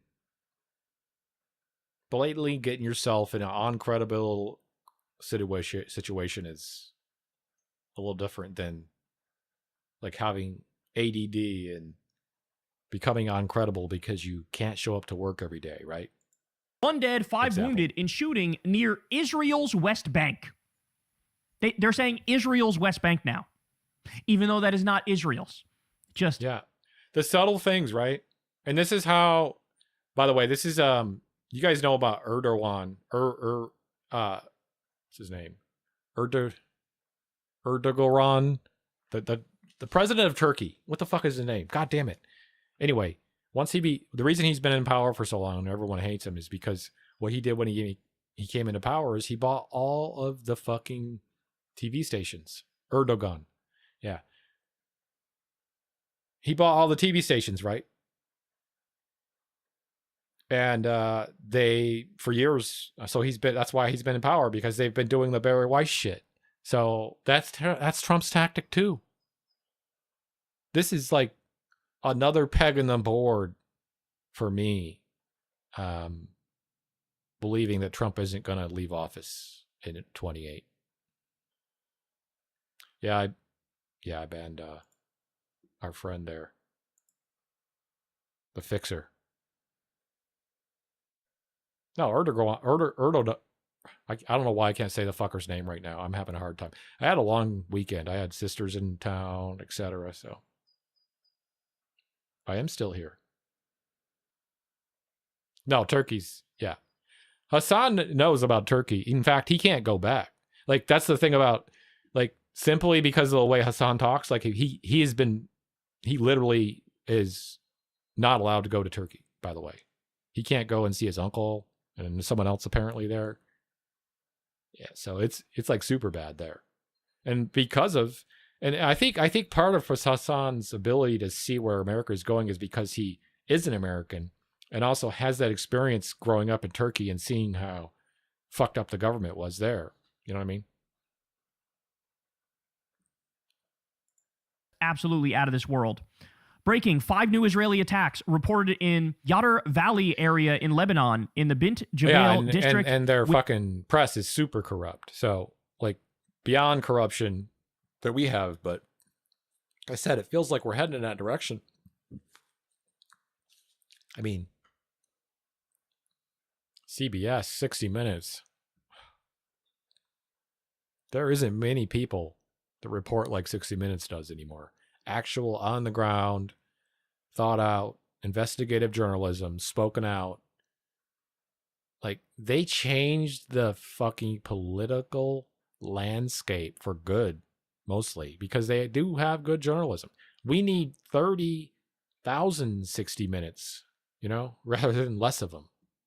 But within the Nabateh Governorate of southern Lebanon. So again, Iran attacks Israel, saying you need to stop attacking Lebanon. We're establishing deterrence. Israel immediately Turkey's a pretty strong Iran government. and also continues to attack inside Lebanon. Turkey is still pretty strong relative to some of his neighbors, because it's not solely, especially because its economy is not solely based on certain things like oil or whatever. But you know what I mean? But yeah, they definitely have an opportunity. I think if they had a more socialist-leaning government, they'd probably be better. Something like what China's doing. Yeah. A rabid dog of a country. Do you not understand that? They will stop at nothing to rain hell on everybody who gets in their way of creating a greater Israel. Up. Do you now see it? Do you understand? Erdogan's got like all the fucking money. Civil rights, human rights. They don't care about international law. They are crusading, fighting on 7 or 8 different fronts, stealing more and more land, and are an openly settler, colonial, expansionist, apartheid terror state. That's what they are. And this is what... Yeah, and like Jared Kushner's wife is like talking about discovering an Albanian island. Like, she's living back in the colonial days with her husband, sailing around her ship, and I discovered an island. I get to own the island. It's like a protected wetland. It's like what that looks like. Dropsite says, breaking, Israel has closed all crossings into Gaza and halted the entry of humanitarian aid following Iran's retaliatory strikes on Israel, cutting off supplies to roughly 2 million Palestinians in the territory. Again. Israel has imposed similar blanket closures during previous periods of regional escalation, including immediately after the outbreak of war in late February, collectively punishing Gaza's civilian population. I'm going to have to go soon. I'm too This tired. is Israel yet again, showing how much of a rabid dog they are and how untrustworthy they are. They're now taking it out further on Gaza. That's what's happening here. I mean, there's already been a genocide there. They've already knocked down 90% of the buildings. They've already killed probably hundreds of thousands of people. They've already starved people to death. They've already carpet bombed hospitals and schools and everything in sight. But now they're saying, are we being held accountable for what we've done? Well, let's also further take that out on whoever remains in Gaza and is still alive. Netanyahu also came out and said, we are tightening the noose around Hamas. We control over 60% of Gaza's territory, soon 70%. So again, during the so-called ceasefire, they're open about the fact, oh yeah, we're about to take this whole shit. Like, there's no doubt about it. This is going to be ours. And we're in the process of doing that right now. So ceasefire my ass cheeks, okay? That's not fucking happening. And also, as I always told you, expansionist project. That's what this is. It was always about the territory. It was always about the land. And anybody who gets in their way is going to be murdered. Okay. Breaking. U.S. planning to use Iranian assets to rebuild Gulf allies. A source familiar with Secretary Bessent's thinking tells me. Treasury will utilize all tools available to allow Iranian assets to be made available to our Gulf allies to support rebuilding and repair the future damage caused by Iran, the source tells me. Okay. Do you understand how insane this is? This is literally one of the things that Iran says. There will be no deal unless and until you unfreeze our own assets and give them back to us.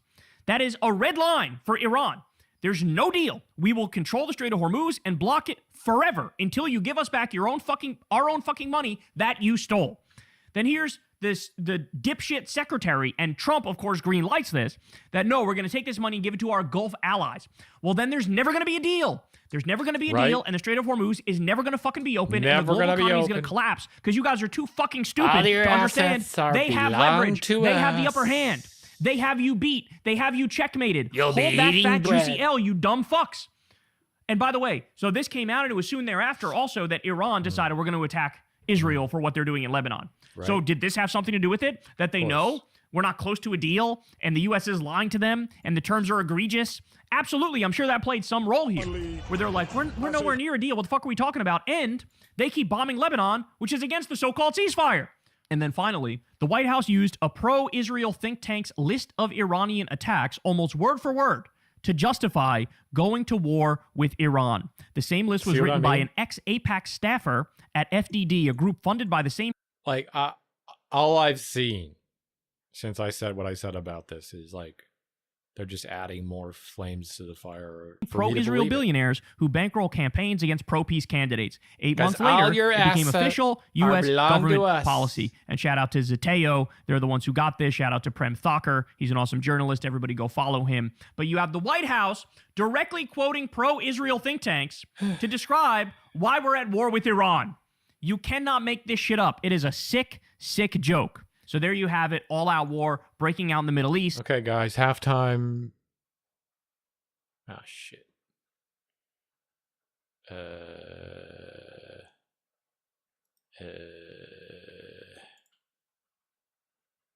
Halftime.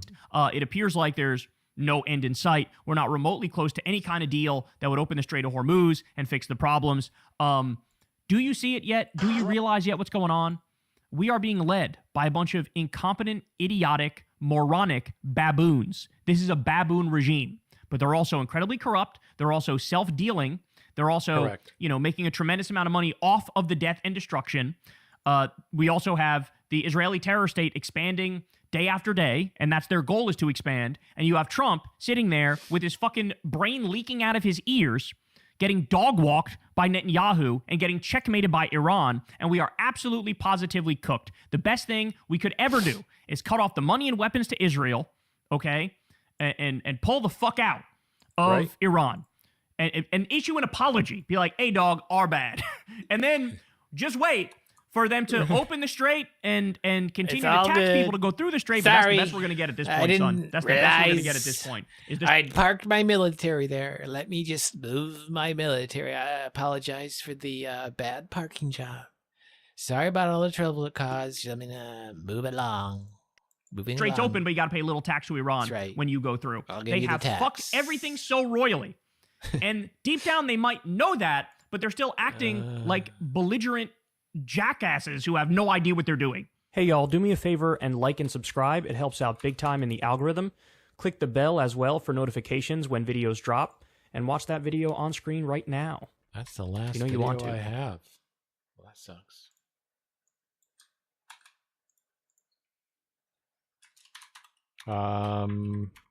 Maybe something will come up related. Oh my God. What is on the screen right now? Stephen A. Meeting of the mind. is embarrassing New Yorkers. Just put this My up here so you can favorite- see what I'm reacting to. Why? Oh no! Why? No, not boy. Steve. Oh God. Look, Help. I know us that his all. politics aren't great, but I've still been able Yeah, they're to not. enjoy his bluster as a New York sports fan. Okay.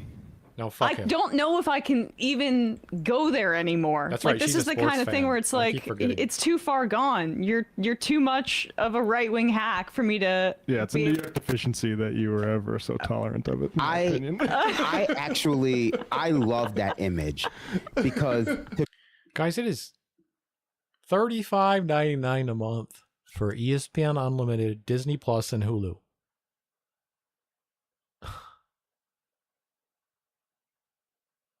It doesn't cost this much to give us this shit. They're actually raking it in. It's no wonder people pirate shit.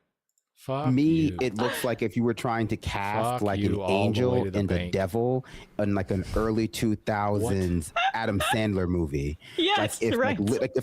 like Little Nicky 2. Like this would be like the angel and devil who guided Adam Sandler's Little Nicky. My brain's titular not Little leaky. Nicky. Yep, This in is the what white you do. hoodie. Some In might the white say. hoodie, he's gonna Yeah. give him the good advice, and then the dark Only now. No Sith leak. Lord over there, Dave Rubin, telling you, Sith Lord. yeah, no, you should do X, Y, and Z. I could see that. Would have been Dennis Miller early.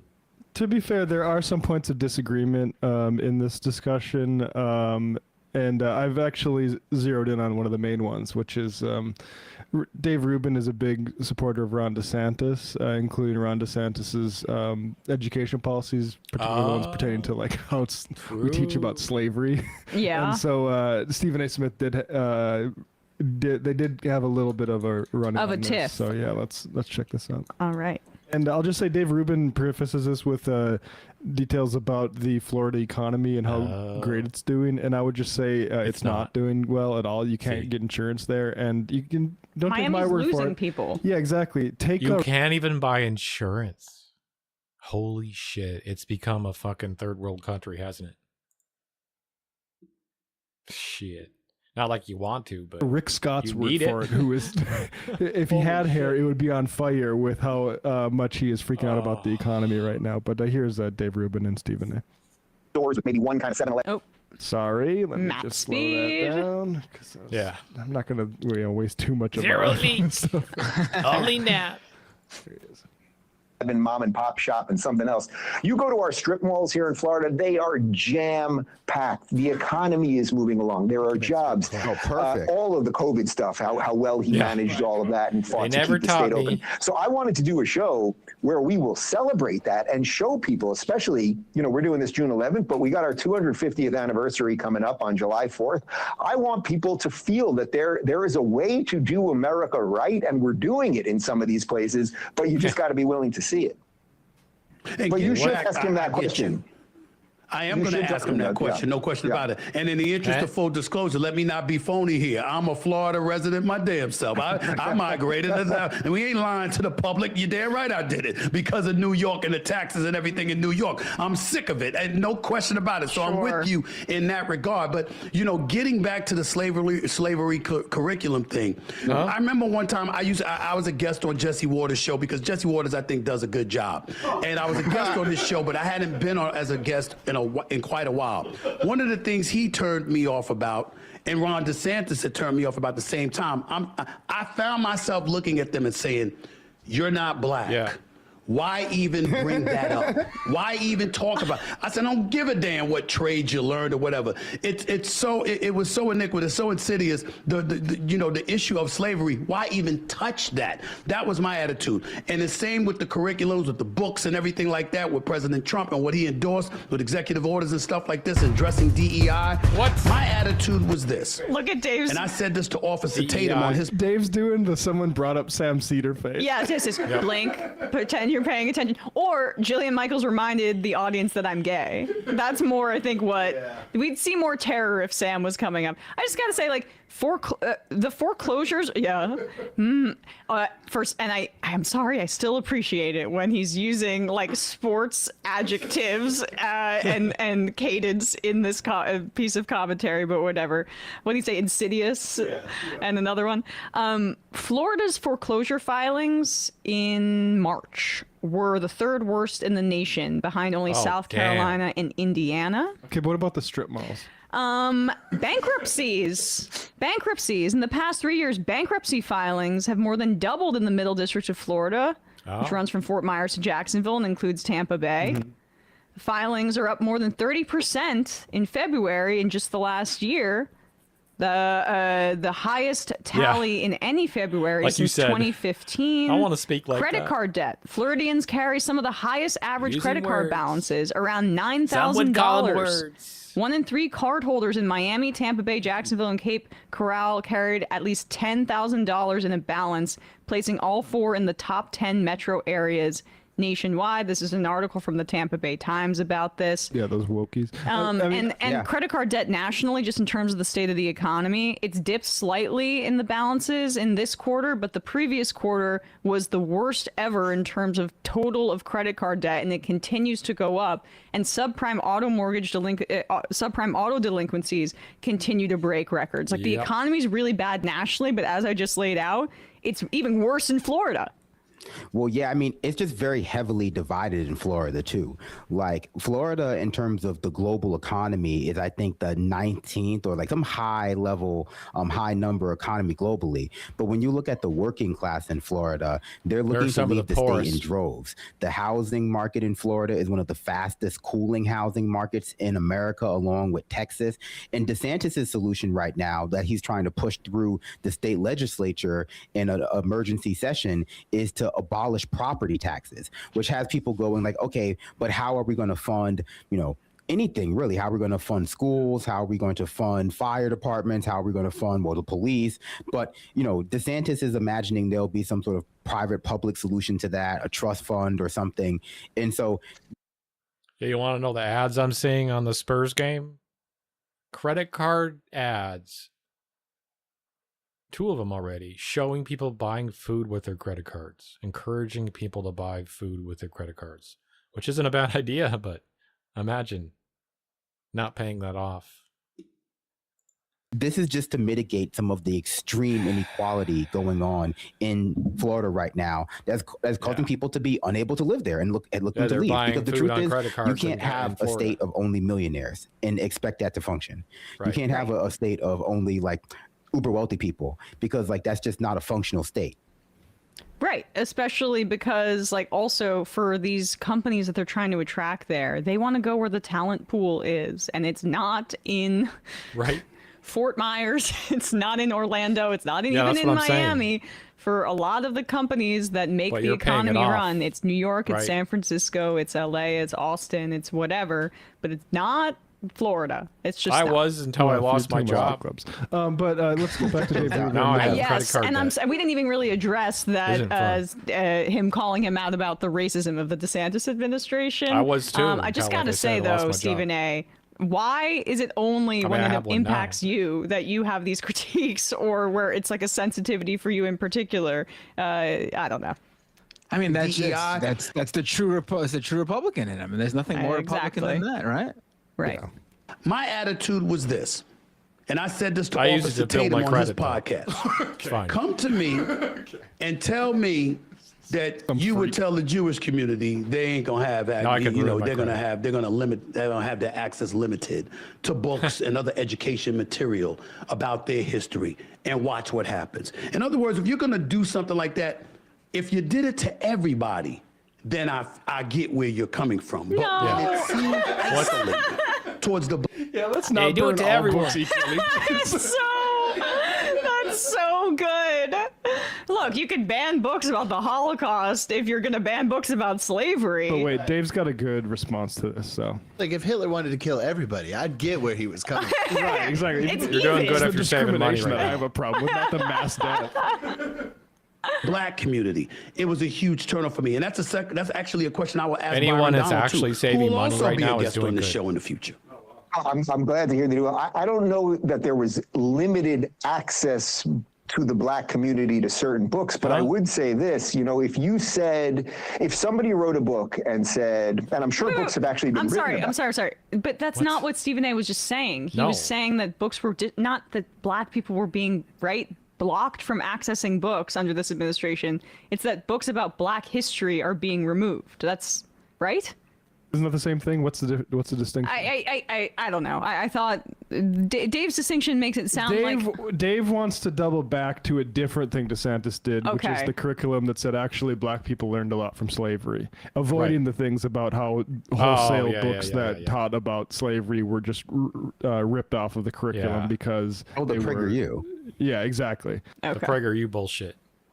If somebody wrote a book and said, and I'm sure books have actually been written about this, that the Holocaust actually taught the Jewish people a certain lesson, and that looked at how many Holocaust survivors became unbelievably successful business people and all sorts of things in various countries. Yeah, this is actually disgusting to say that, we put these people through the Holocaust and it made them stronger. And it was actually good for them. That's what he's trying to say.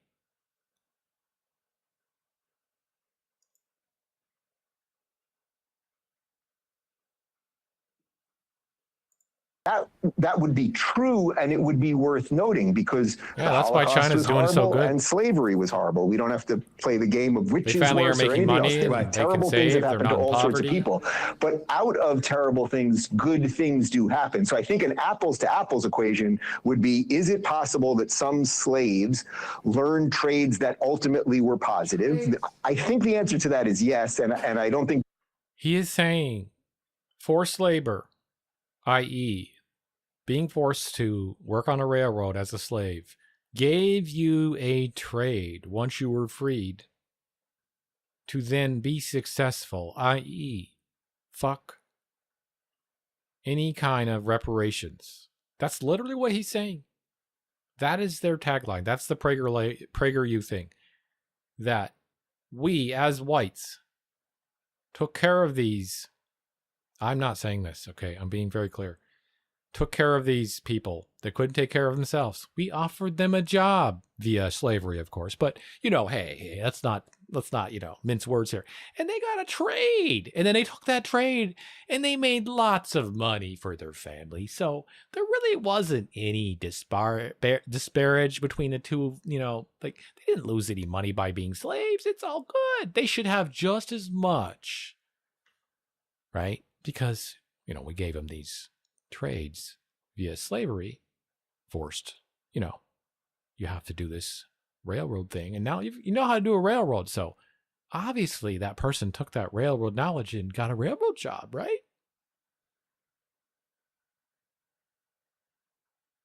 How can he sleep at night? that makes slavery good? And is it possible that survivors of the Holocaust who had their families annihilated learned something about survival and everything else that they were able to then apply to business and the world and family afterwards? I don't think we prefer that, though. I think we prefer the Chinese way. You know what China doesn't have? As many billionaires per capita as we do. I'm just saying. That was crazy. Yes. Yeah. It started off really, really bad. So it started off really, really bad, but then it was like kind of stupid in the middle. Like I said. But then at the end, it got really, really, really terrible. Speak on that, brother? And I was just waiting for it to be over, and he just kept going. Oh my God. So he's saying The secrets of Holocaust victims. That basically, if black people just pulled themselves up by their bootstraps like the Jews did after the Holocaust. We should celebrate the trades that the black people were forced to learn under their slave masters in the South, which is literally what Ron DeSantis was saying. Also, there is something that's really important here that's a bit of a difference, and part of why you have reactionary right-wing forces in our government that want to deny the impact of slavery and Jim Crow. It's because we did it. Yeah. Like, that's part of the issue that we're talking about here. This is what censorship is about. Also, literally, like, you mentioned the books thing, because, again, Rubin is zeroed in on this thing that conservatives want to actually, the hill they want to die on is that we should be allowed to say that slavery benefited black people to some degree. Right. But it's actually true that, which And like is, I said, that's so that we can continue to say, no reparations, nothing. They don't deserve anything. Which I don't agree with. Obviously, everyone knows that's insane. But also, yeah, that's true. Like Toni we do Morrison's have that. beloved, Abram Kendi stamp from the beginning, which, you know, I don't like Kendi's association with what's her name, but that's a good. I mean, yeah, that's a thing. And to be honest, most debts can be written off with no problem. I'm not going to lie. Most debts that are small like that, relative to like student loan debts, you know, old credit cards that are 20 grand or whatever, those can be written off. The banks can write them off. Book, in my opinion. They're write-offs. Yeah. Oh, yeah, and I mean like Matt is saying, the idea that slavery even has I think benefited even up to that black much people because it like introduced them into like the Western world, which everyone benefits from being a part of. It's an old. But that person that lives that life of debt is shamed constantly every day for being in debt. So there's this stress level that I swear must shorten our life by 10 years. Idea in, I think, racist circles and also like just mainstream circles sometimes, and it's become more mainstream over the years seemingly, but that also just fits into the way that people conceptualize all of the genocides and atrocities that have been committed by Western civilization. Like they put them as like prerequisites for the completion of this, you know, grand project of the United States. And so yeah, they were bad, but they ultimately resulted in the United States being here. And so how bad could they really be? The weird thing is people don't usually do that with the Holocaust. Usually people tend to like exceptionalize the Holocaust and put it outside of its place in modernity because they want to make it seem like this isn't something that the West would do to other people in the West. It's, you know, just like an eccentricity. But him going full, like, yeah, maybe they learned like accounting in the concentration camps and that's why they're so good at business after, like, that was wild. That's what he said. I mean, like, bro, he's not the only one saying that. I've heard that from several people on the right so far.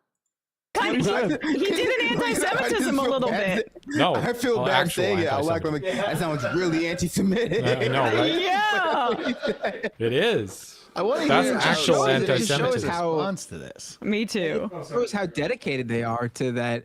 You know, we were just talking about how there's like a weird like right-wing focus on saying that there were good things that came out of slavery. It just shows just how dedicated they are that they're to that they're now pushing the same for things like the Holocaust. Yeah, I saw Sandra Hüller, the German actress, was like at a film festival. It came on my feed and was asked about like how she should, as a German person, doesn't ever want to forget the shame of the Holocaust because it allows, like, the shame is important to keep it in mind all the time, right? But that's the conservative frame of mind, is that they want to absolve themselves of any negative feelings or any systemic critiques because they're little babies.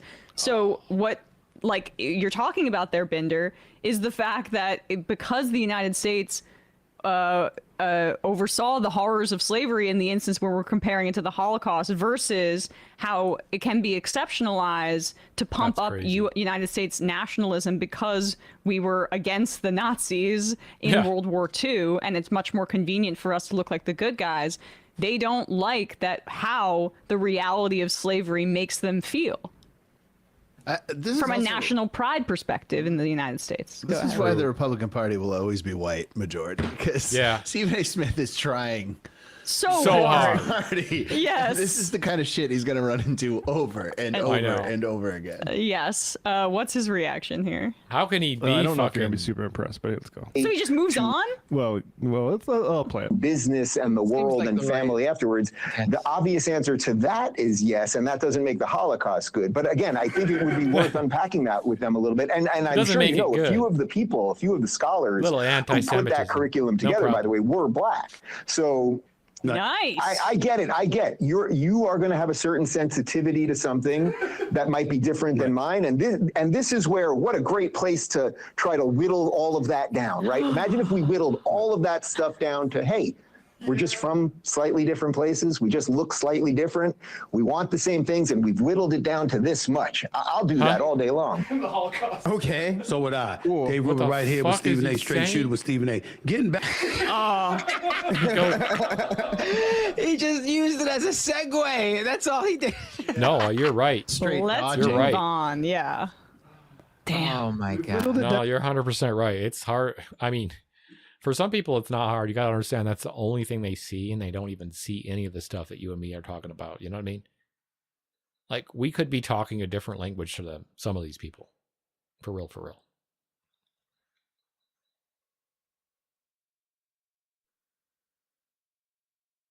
Like, I've had several people come in here. No, I mean, yeah, they got a whole world view, whole world building scenario they have to do. They have to come up with their own backstories and shit. A lot easier for leftists. We're just like, yeah, class politics, solidarity, caring about each other, because they don't care about other people. That's why. It's easy. Once you care about other people, it's easy to understand that it's all about the people, right? Not about the billionaires. Anyway, chatters, I'm a little tired, so I'm gonna go a little early tonight. Come back for Tuesday, isn't it? That's right. Tomorrow it'll be fucking Tuesday. We'll give those fucking conservatives some props, mate. That's right. A couple of people from the pond might come over. You know, we'll see. Maybe we'll have a special guest. Thanks for hanging out.